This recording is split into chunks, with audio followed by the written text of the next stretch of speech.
Well, I guess I should start in giving credit to Fresno State. They did a great job. I've always said, and I want to be careful how I say this because I don't want to take away from Fresno State, that there's 5 or 6 plays in every game that win or lose the football game for you. And we had 3 plays in the first half that cost us dearly. We're going down and moving the football with a new quarterback, and things are going good, and then we go for the field goal. All of a sudden, we're on our own 8-yard line scrambling, and I give Fresno credit for blocking the field goal, but we can't let that happen. And there were 2 other incidents. One catching the ball and going out on the 6-yard line. We need to deal with that. It's an individual thing. All of these things can be corrected. The other thing is a guy trying to make a play at the end of the half. We were calling timeouts to get the ball to try to score again or to score, and we made a bad decision as far as trying to catch the football on a punt. Those 3 led basically to 21 points, and then you put that pressure on a new quarterback. I thought he did a pretty good job coming in the situation he did and being put in the situation he was. I was very proud of the way he played. I went home that night after the game, and I watched every player on every play in the entire ball game. And what I was looking for is if anybody quit, and nobody quit. Everybody played to the end of that ball game. They played through the ball game. Their attitude and their intensity never faltered. And like I say, I believe in them. I talked to them today about that. We're together as a football team and as a family. We're going through some adversity right now, and we're going to deal with it within our family, and our coaching staff's together. And that's where we are right now. Coach, you mentioned the things that went wrong. After watching the tape, the drop passes that happened in the game, was there any explanation of what happened there? No, if you look at the game, Bryant had 283 yards, but there were about 6 drop passes. There were a couple of penalties, 1 touchdown, another long play. That would have helped a little bit. And like I said, some of it you can attribute to Fresno State, but some of it, is the timing of getting a quarterback and his touch together. I always say that you improve, everybody says, you improve between your first and second ball game. Well, this was his first ball game, so he's going to be better even next game. But I thought he did an outstanding job in this ball game, and I think there's togetherness as an offense that that they've got to feel each other a little bit also. You mentioned some of the mistakes, and nobody quit and those kind of things. But is there, at least in some instances, perhaps room for improvement in the area of just the players' focus? I mean, were those instances that you mentioned, were those perhaps momentary lapses of focus? People forget. We started this season, let's be real here. We started this season with a brand new defense. And Royce, I'm not going to call any players out, but we're playing a lot of young players.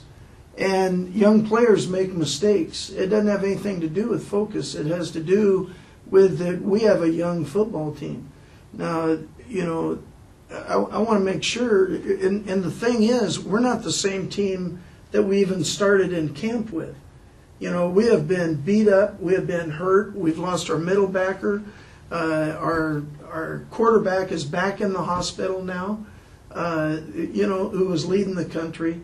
So, the point is we can talk about little minute things, but we are a team that is fighting through adversity, and we have been all season. And I'm just going say the truth. We're not making excuses. We're going to deal with it. I'm going to deal with the positives. I said on Liz's show last night, we're going to deal with the positives, and the negatives we're going to try to turn around. But we've got some negatives, absolutely. But we have a lot of positives. Let's talk about Alex, a freshman kicking the football, averaging 46 yards. Let's talk about Greg Solis running punt returns back. Let's talk about Moniz coming in and playing Grady's first ball game. There are a lot of positives. Let's talk about Leon Wright Jackson running the football.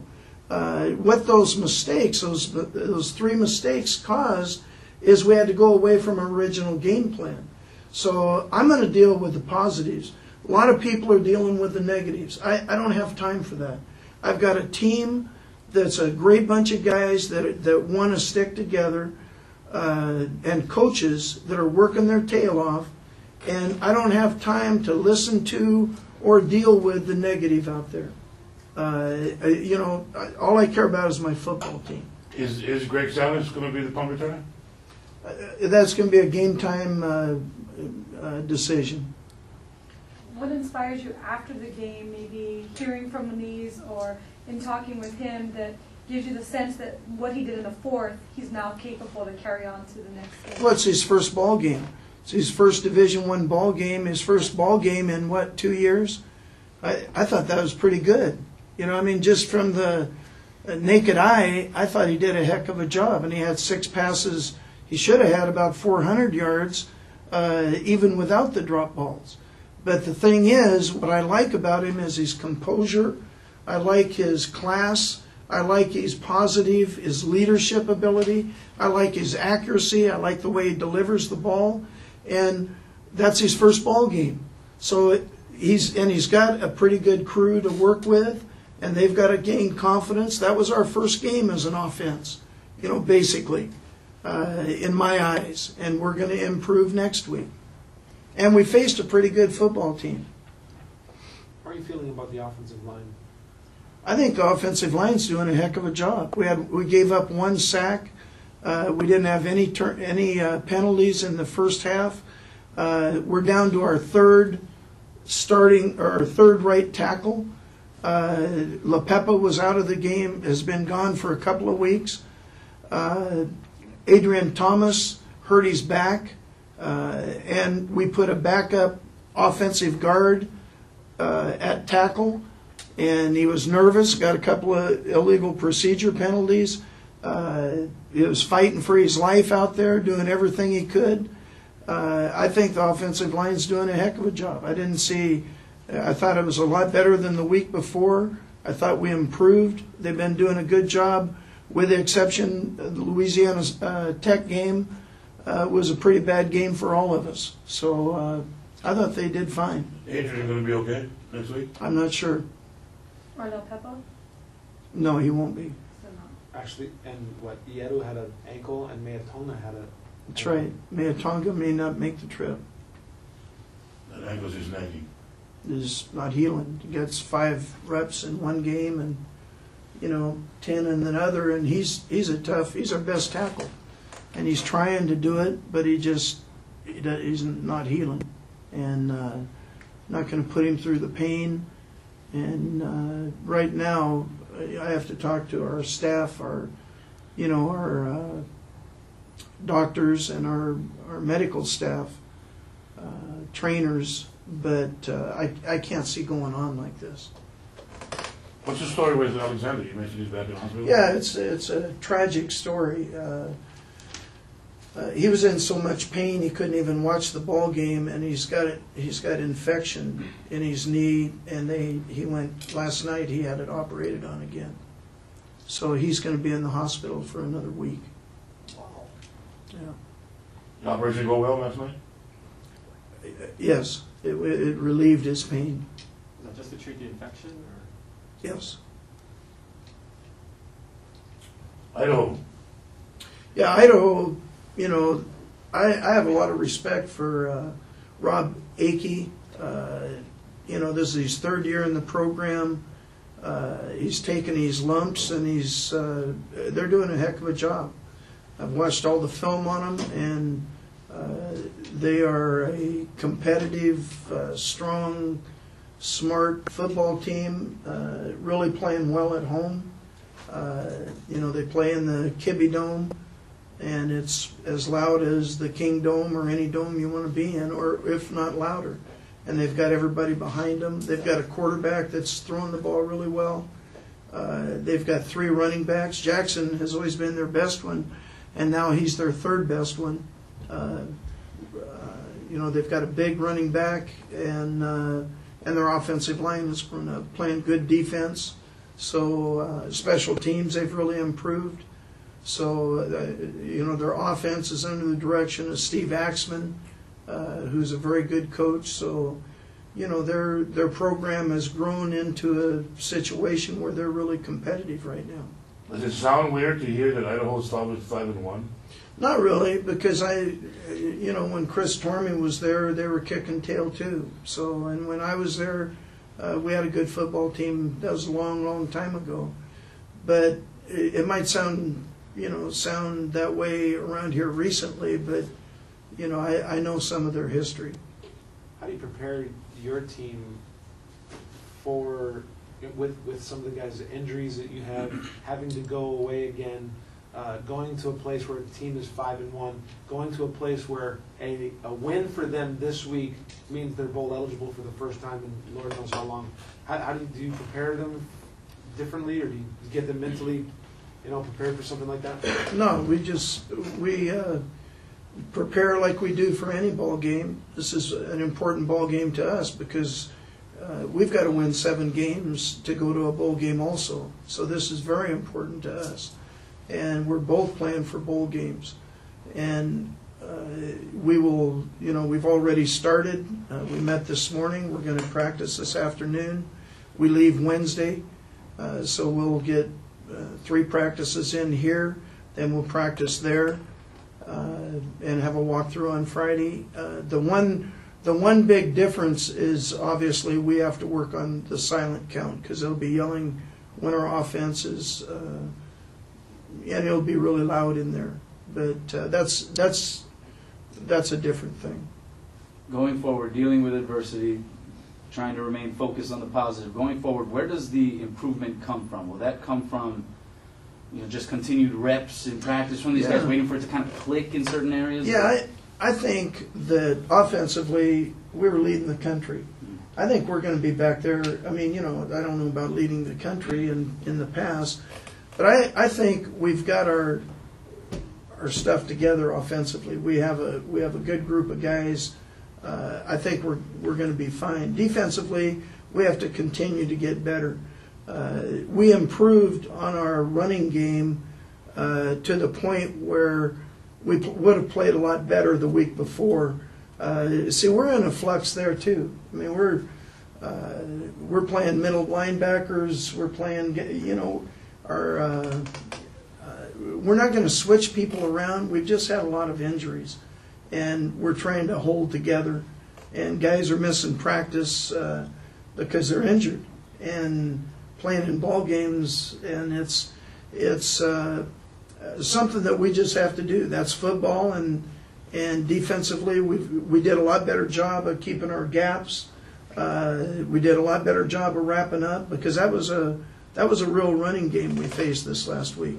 They have 12 plays over 60 yards, and 3 of them are against Boise State, who's a good football team. So, but we're still, they're still getting the 3 and 4, yards, but they may have. They're a good team.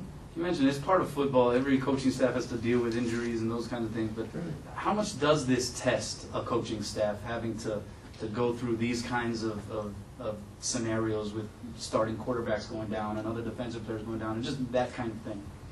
Well, it's frustrating, but it's, that's why it's called a team. You go on. I mean, quite honestly, when I call a game, I was telling the players, we have good players. I believe in our players. And I don't think so-and-so's in there, so we're going to call this or that. The next guy has to step up. And I think, defensively, we've got to play a lot more reckless. Everybody, they're learning things every day, and they're trying to do things right. They've just got to play like Finoti and Blaze play. You know, they're not afraid to make a mistake. That's the last thing I tell everybody before they go on the field. Don't worry about making a mistake. I'm not going to yell at you. You know, I mean, just make it full speed. You know what you're doing. We don't want them to make mistakes, but we're brand new, and let it go. You know, let's go after people. Let's get tackled for losses. You know, don't worry so much, and that's where we're at right now, defensively. We have good enough players. We've just got to let ourselves go. You see them just thinking a little bit too much before they. Yeah. Well, they're trying not to make a mistake. You know, they're all good kids. Shoot, they're trying to do what we tell them to do. We have a good teaching, coaching staff on my entire staff. So we show them on paper, we show them on video, we walk through it, we run through it, we teach them, and they're good kids. I mean, good young men. They want to do it right, and to do it right, if you haven't been there, you know, I mean, we've got a real smart player that you know, he's a sophomore. I mean, we're young, and he knows what to do. He's a 3.5 student, but he might not contain a couple of times. Well, those two things hurt you, so don't worry about that so much. Just do your job and then go to the football. So, you know, don't make it as academic. You gotta go have fun. Go have fun, play football. And you know, there's a lot of pressure put on these kids by you know, what a lot of people say. And it doesn't bother me because I've been in it long enough. I care about the kids, and I feel a great responsibility to the university, to Jim Donovan, to the chancellor, and to the people of Hawaii. I feel really responsible. I'm not a happy camper right now because we're not winning right now, and we've got to really work hard to turn that around.